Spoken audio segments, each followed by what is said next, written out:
तब छाड़ी दियो रवि कष्ट निवारो, को नहीं जानत है जग में कपि संकट मोचन नाम तिहारो। जला लेती हूँ और उसके बाद हम कौन सा मंत्र करते हैं भगवान को वो भी मैं करके आपको दिखा दे रही हूँ, सुना दे रही हूँ। हो गया। और इसको ना पूरे घर में आप अपने जैसे अपने हर कमरे में जाके ऐसे दिखा सकते हैं, सभी को आरती दे सकते हैं। और उसके आगे आपको क्या करनी है देखिए। नमस्कार दोस्तों, मैं हूं ममता तिवारी और आप सभी का स्वागत करती हूं मेरे चैनल ममताज वे में।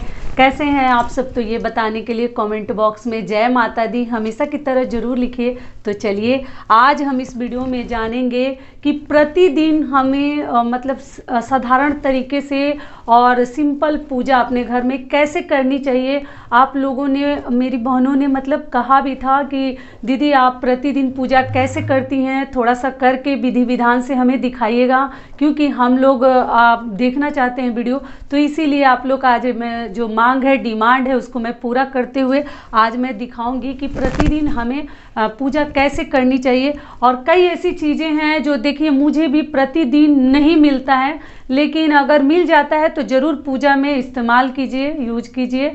तो चलिए शुरू करते हैं। इससे पहले दोस्तों, अगर आपको मेरा वीडियो पसंद आता है तो प्लीज़ आप मेरे चैनल को सब्सक्राइब कर दीजिएगा, बेल आइकन को प्रेस कर दीजिएगा, जिससे मेरे वीडियो के नए नोटिफिकेशन आप लोगों के पास सबसे पहले पहुंचे। तो चलिए शुरू करते हैं कि पूजा का विधि विधान हमें कैसे शुरुआत करनी है। तो सबसे पहले देखिए क्या करेंगे कि हम एक ऐसे कपड़ा रखिएगा अपने घर में, कॉटन का, मतलब पीला लाल कोई भी कपड़ा, उस पर थोड़ा सा जल डाल देते हैं, ठीक है।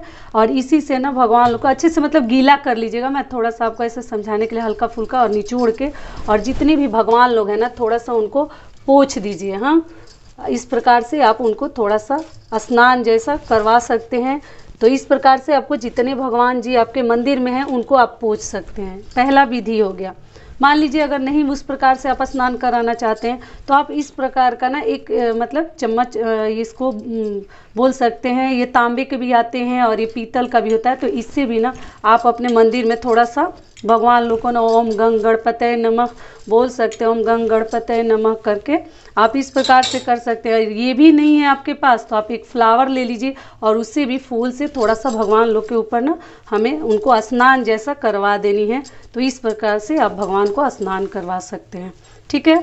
तो ये हो गया स्नान कराने की विधि, या तो कपड़े से, या इस प्रकार के चम्मच से, या इस प्रकार के आप फूल से। इसको आचमन करने के लिए भी इसको कहा जाता है। ये तांबे का भी आता है, पीतल का भी आता है, जो आपके पास है। स्टील का भी रहेगा तो भी कर सकते हैं, अगर पीतल तांबा हो तो और भी बेहतर है, अगर कुछ भी नहीं है तो फूल से, ठीक है। तो ये हो गया भगवान लोग को स्नान कराने वाली बात।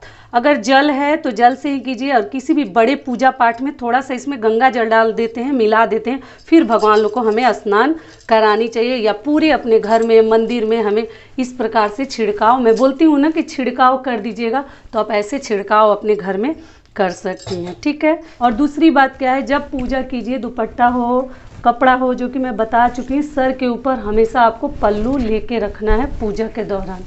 कोई भी वस्त्र आप पहन लीजिए, किसी प्रकार का ड्रेस हो, सर ढका होना चाहिए पूजा में।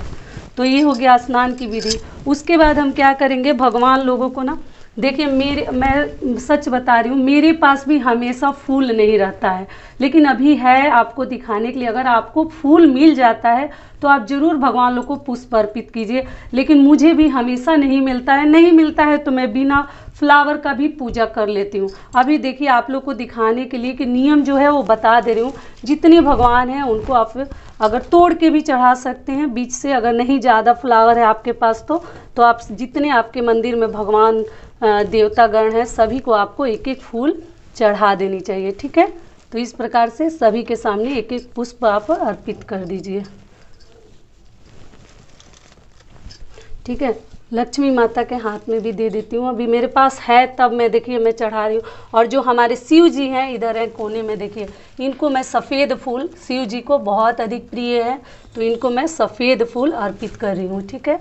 और मेरे पास देखिए अभी है, तो अगर आपके पास प्रतिदिन पूजा में नहीं है तो कोई ज़रूरी नहीं है, जितना है उतना ही में करेंगे, यथाशक्ति तथा भक्ति। अभी मेरे पास बेलपत्र भी था तो मैं भगवान को चढ़ा दे रही हूँ, अर्पित कर दे रही हूँ। अगर नहीं रहता तो मैं ऐसे प्रतिदिन बस स्नान करा के उनको चंदन तिलक लगा देती। ठीक है, तो अभी फूल था तो मैं चढ़ा दी। अगला चीज़ हमें क्या करना है वो भी देख लीजिए। अगली चीज़ क्या है, देखिए ये है रोली। हाँ, ये जैसे ना मतलब थोड़ा सा मैरून जैसा होता है, लाल सिंदूर जैसा ही होता है, हर जगह अलग अलग रंग में भी मिलता है, थोड़ा डार्क भी मिलता है। ये है चंदन, लेकिन ये देखिए कैसे है, ऐसे पाउडर जैसा है। तो मैं इसको ना पाउडर जैसा जैसे आप लगाएंगे ना तो भगवान को अच्छे से लग नहीं पाता है। फिर आपको क्या करनी है कि चंदन आते हैं, कई प्रकार के आते हैं, लकड़ी के भी लोग घिस के लगाते हैं, या आप ना चौक जैसा आते हैं तो हाथ पे घिस के या किसी बर्तन में घिस के फिर हम भगवान को तिलक करते हैं। और नहीं तो आप इस प्रकार का पाउडर वाला भी ले सकते हैं चंदन। ठीक है, तो ये पाउडर जैसा है। तो इसको आपको कैसे लगानी है, तो देखिए मैं ऐसे ना एक पात मतलब ये दिया है, कोरा दिया था मेरे पास, तो इसी में मैं रखती हूँ और थोड़ा सा पानी डाल के गीला कर लेती हूँ, तो लगाने में बनता है भगवान को तिलक लगाने में। तो आप पाउडर वाला अगर लेते हैं तो ऐसे गीला कर लीजिएगा। ठीक है, ये हो गई चंदन की बात, रोली की बात, और लास्ट में ये सिंदूर है। देखिए जो माता लोग को मैं लगाती हूँ, लक्ष्मी जी को, दुर्गा जी को, तो ये पीला सिंदूर है। आप इस जगह पे अगर आपके पास लाल सिंदूर है तो लाल भी लगा सकती हैं, पीला है तो पीला भी लगा सकती हैं। देखिए मैं लकड़ी के डब्बे में रखी हूँ। फिर आप लोग कहेंगे दीदी आप लकड़ी में रखी हैं तो हमें भी रखना पड़ेगा, ऐसा कोई ज़रूरी नहीं है। जो सिंदूर हम प्रतिदिन अपने लिए इस्तेमाल करते हैं उसको आप लकड़ी में या पीतल के डिब्बी में रख सकते हैं, लेकिन भगवान लोग के लिए आप प्लास्टिक का भी हो तो कोई बात नहीं है, लेकिन मेरे पास था तो मैं ऐसे में रखी हूँ। तो ये हो गई सिंदूर की बात। तो चलिए भगवान लोगों को लगा देते हैं प्रतिदिन। मतलब थोड़ा जल्दी में हम लोग करते हैं, आपको थोड़ा सा मैं विस्तार से बता रही हूँ कि अगर आप लोग चाहें तो ऐसे कर सकती हैं समय लेकर। तो देखिए मैं सबसे पहले जितने जो देवतागण हैं ना, पुरुष भगवान हैं, उनको इस चंदन को थोड़ा सा गीला करूँगी पानी मतलब जल से, और जल से थोड़ा सा गीला कर लेने से ना लगाने में बहुत सही से ये लग जाएगा। इन लोगों को मैं सिंदूर नहीं लगाऊंगी। या अगर चंदन आपके पास नहीं है तो आप रोली का इस्तेमाल कीजिए, जो पुरुष देव हैं भगवान हैं उनके लिए। तो ये देखिए चंदन अभी लगा, सूखेगा तो ये और सुंदर दिखेगा। तो जो शिव जी को भी मैं चंदन लगाऊंगी। इधर साईं बाबा है तो इनको भी लगा देती हूँ। आप लोग पूछते हैं दीदी आपके मंदिर में साईं बाबा है, तो हाँ मैं शिरडी के साईं बाबा गई थी ना, वहाँ उनके मंदिर में तो मैं खरीद के लाई थी। और ये मेरे बजरंग बली हैं, उनको लगा देती हूँ। तो जितने आपको पुरुष देव दिख रहे हैं मतलब भगवान जी, उनको मैं लगा देती हूँ। और इधर कृष्ण जी हैं, इनको भी लगा देती हूँ, कान्हा जी हमारे। तो ये हो गए देव जो भगवान है। अब चलिए माता जितनी है माताओं को लगा देती हूँ। तो माताओं को मैं सिंदूर लगाऊंगी। तो ये लक्ष्मी जी को पहले सिंदूर मांग में, आप लोग पूछते हैं ना दीदी मांग में सिंदूर लगाएं, और देखिए इस उंगली से लगाते हैं, अनामिका उंगली से। ठीक है, अनामिका उंगली से लगाइएगा। और अगर किसी भी पूजा पाठ में आप ना लगाते हैं तो हाथ में रिंग जरूर पहन के रखिएगा। तो ये हो गया लक्ष्मी जी का। अगली चीज़ इधर है माता, ये तरकुलहा माता है। पता नहीं आप लोग जानते हैं नहीं, कि जो यूपी से होंगे उनको मालूम होगा। ये तरकुलहा माता बहुत ही मतलब जो बोलते हैं ना, जो ही इनसे मांगो ज़रूर हमें मिलता है। और इधर रही दुर्गा जी, तो सभी माताओं को मैं लगा दी। ठीक है, तो इस प्रकार से माताओं को आपको सिंदूर लगानी है, और जो देवगण हैं उनको आपको चंदन लगानी है। तो ये हो गई सिंदूर की बात। तो अब मैं सिंदूर को हटा देती हूँ। अभी आप लोग को ना पूरी बातें समझ में आ रही होगी। बहुत लोग बोल रहे थे दीदी आप प्रतिदिन पूजा कैसे करती हैं, ज़रूर वीडियो डालिएगा। अब हम क्या करेंगे, आगे पहले हम ये जलाएंगे। ठीक है, ये मैं जलाई थी पहले से, तो फिर मैं आपको थोड़ा सा वीडियो के लिए एक बार और जला के दिखा देती हूँ। और इस धूप को भी मैं जला दी। ठीक है, आप अगरबत्ती जलाते हैं तो अगरबत्ती भी जला सकते हैं, अगर धूप जलाना चाहते हैं तो धूप भी जला सकते हैं। तो ये थोड़ा अच्छे से पकड़ ले। और इधर मैं दीपक जला दी। भगवान किसी भी पूजा पाठ में कोई भी पाठ कीजिए, कोई भी धार्मिक पुस्तक आप पढ़िए, दीपक अवश्य जला लीजिएगा, क्योंकि दीपक जो है साक्षी होता है किसी भी पूजा पाठ के लिए। तो आपको दीपक जला लेनी चाहिए।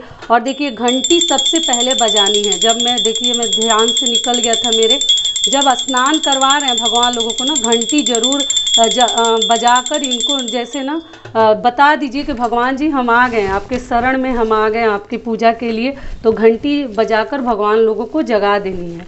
और ये सब कुछ हमारा जो इधर जल गया, अब चलते हैं भोग लगाती हूँ। इधर तो दीपक और अगरबत्ती और धूप का कार्य हो गया। और ये भगवान जी का ना जितने मतलब बर्तन है सभी तो मैं रोज़ नहीं धोती, कभी कभी धोती हूँ। ये थाली वगैरह इसमें दीपक जलाती हूँ, लेकिन ये जितने मतलब पूजा वाले जिसमें प्रसाद में भोग लगाती हूँ ना, इसको मैं रोज़ इस थाली को धो देती हूँ, दीपक धो देती हूँ। बाकी ये थाली में ऐसे जलता है अगरबत्ती धूप वगैरह, तो इसको 1-2 दिन बाद धोती हूँ। तो आपके ऊपर है। और ये सारे बर्तन मैं धो के और रोज़ पूजा करती हूँ प्रतिदिन। तो देखिए आप प्रसाद में ना ऐसे जो इसको नरकुल दाना भी बोल सकते हैं, लच्छेदाना, हर राज्य में अलग अलग नाम है, लच्छेदाना भी बोल सकते हैं। और ये है बतासा, ये देखिए ये पीला रंग का है क्योंकि ना ये गुड़ से बनता है। और आप चाहे तो ड्राई फ्रूट्स भी रख सकते हैं, किशमिश, काजू, बादाम, कुछ भी ले सकते हैं। तो जो आपको आपकी मर्जी है, जो भगवान को चढ़ाना चाहते हैं। और इसको मैं देखिए इधर आंचल से ना थोड़ा सा बुझा देती हूँ, ठीक है, आंचल से कभी भी बुझाइएगा।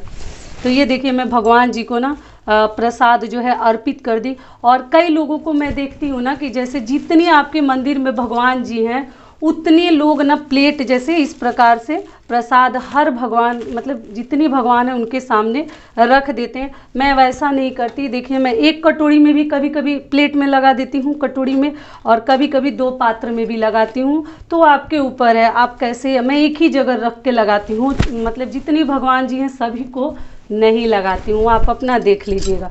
उसके बाद जब प्रसाद हमने भगवान को भोग लगा दिया, उसके बाद इसके बाद हमें आचमन कर देनी है। तो जो कि मैं बता चुकी हूँ। देखिए इधर एक पात्र रखी हूँ, इसमें प्रतिदिन मैं 5 बार करके कर देती हूँ। और जब ये पात्र हमारा भर जाता है तो मैं किसी गमले में डाल देती हूँ या मैं तुलसी जी में डाल देती हूँ।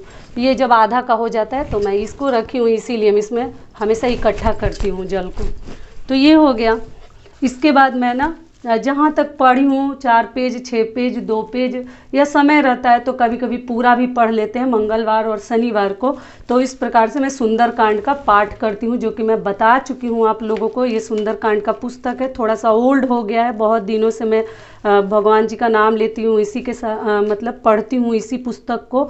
और उसके बाद से हनुमान चालीसा बोल के ये सारे कार्य करती हूँ, मतलब साथ में गाते रहती हूँ। कटमोचन हनुमान अष्टक लिखा है, तो देखिए ये कैसे पढ़ना है। बाल समय रवि भक्षी लियो, तब तीनहु लोक भयो अंधियारो, ताहि सो त्रास भयो जग को, यह संकट काहू सो जात नटारो।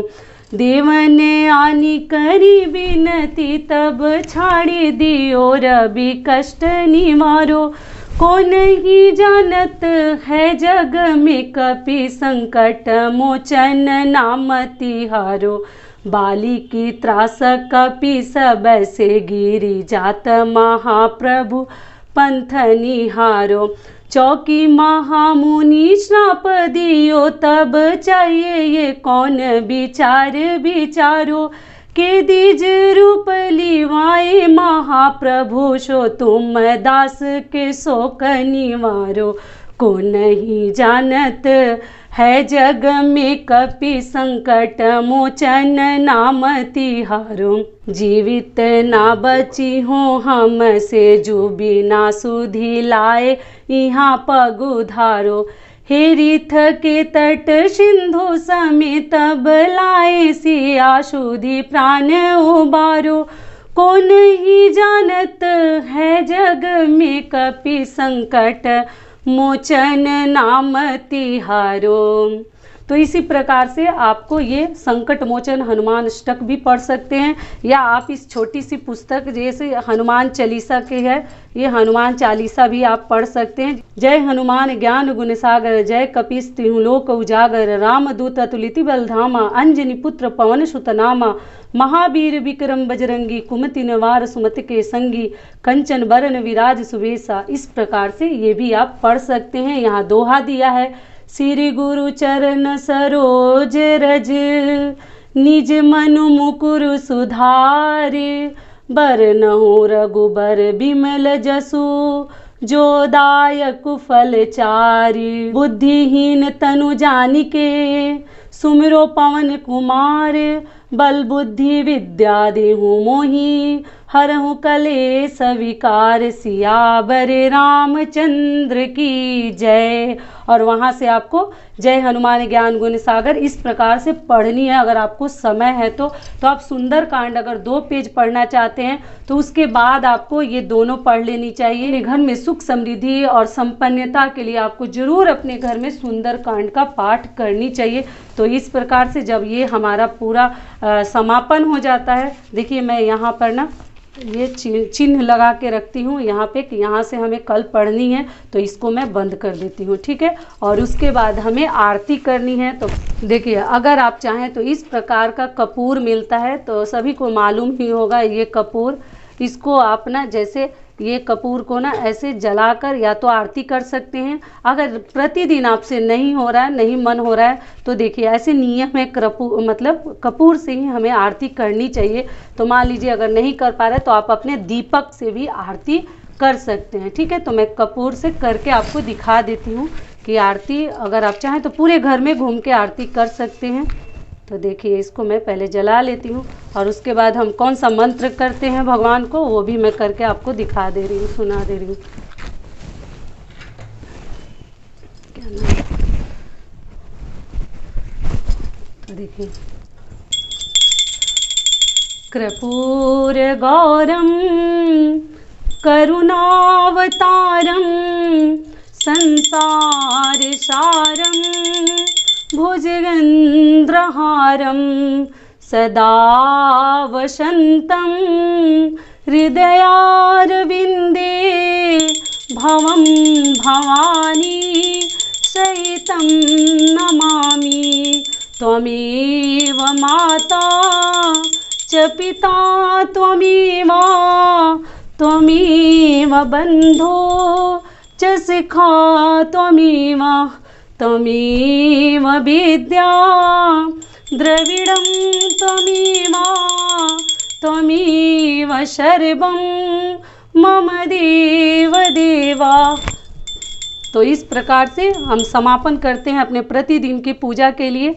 और इसको ना पूरे घर में आप अपने जैसे अपने हर कमरे में जाके ऐसे दिखा सकते हैं, सभी को आरती दे सकते हैं। और उसके आगे आपको क्या करनी है, देखिए ये भी बुझ गया, आपको शंखनाद करनी है। तो कई घरों में ना जैसे कि महिलाएं भी करती हैं, जैसे यहाँ वेस्ट बंगाल में कोलकाता महिलाएं करती हैं दुर्गा पूजा में दुर्गा के रूप में, लेकिन कई घरों में महिलाएं नहीं करती। उसके बाद हमें शंखनाद करनी है। अगर पुरुष कोई है तो दे दीजिए, बच्चे अगर बजाना चाहते हैं तो उनको दे दीजिए। ऐसा माना जाता है ना, शंख बाजे बलाय भागे, घर से जो है हमारे घर में दुख दरिद्र कभी निवास नहीं करता। अगर जहाँ पर शंख का आवाज़, शंख की गूंज सुनाई देती है तो आप शंखनाद भी कर लीजिए। और उसके आगे देखिए क्या करनी है वो भी बता दे रही हूँ कि आपको कभी ज़मीन पर ना खड़ा होके पूजा नहीं करनी है, ठीक है। आपको किसी भी चीज़ पर खड़ा होके, कोई ज़रूरी नहीं है किसी भी प्रकार का आसन चाहिए, साफ़ सुथरा होना चाहिए। अब चलिए मैं भगवान जी लोग को थोड़ा सा नमस्कार आपको बता भी चुकी हूँ, कर लेती हूँ। तो नमस्कार कैसे करनी है, तो सबसे पहले मैं यहाँ बैठूँगी और बैठ के, जो कि मैं बता चुकी हूँ फिर भी बता दूँगी। और हम भगवान को मत्था टेकेंगे हाथ को पीछे करके, और तो और भगवान जी से हमें आशीर्वाद लेनी है। और उसके बाद हमें धरती को भी प्रणाम करके और भगवान जी से कानों को छूते हुए, और इस प्रकार से मैं प्रतिदिन पूजा करती हूँ। और इस प्रकार से पूजा का हो गया समापन। इससे घर में भी जैसे लगता है पॉजिटिव एनर्जी हमारे महसूस होता है, फील होता है। तो आप उस प्रकार से पूजा प्रतिदिन अपने घर कर सकते हैं। तो चलिए एक बार हम मेरे साथ आप लोग भी जयकारा लगा लीजिए। गणेश जी की जय, बजरंग बली की जय, शिव जी की जय। तो इसी प्रकार से हमें पूजा का मैं अपने समापन करती हूँ। कैसा लगा ज़रूर मुझे बताइएगा कमेंट करके। और यहीं तक का था हमारा वीडियो। आशा करती हूँ, उम्मीद करती हूँ कि इस वीडियो से जितनी मेरी बहनें हैं आप लोगों को बहुत अधिक लाभ मिलेगा। फिर मिलती हूँ एक नए वीडियो में, तब तक के लिए नमस्कार। स्वस्थ रहिए, सुरक्षित रहिए और जहाँ कहीं भी रहिए खूब खुश रहिए।